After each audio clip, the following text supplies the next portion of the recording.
Hello guys, ito nga pala yung produkto ng Patik Philippines. Yan, number 1 thinnest case in the world yan. Walang katulad ng isang produkto. At pinagawa ng sadya. Yan. Yan, hindi naninilaw yan. Anti-yellowing, shockproof, at transparent at invisible. Order na guys. Yung link nasa bio. Yan. I-try natin sa cellphone ko.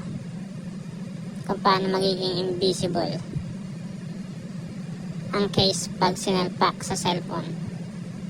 Siyempre, naparang walang case. Ayan, tignan nyo.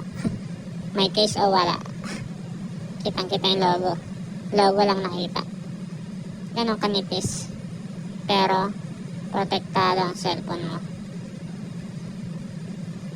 Ayan, pati camera bump.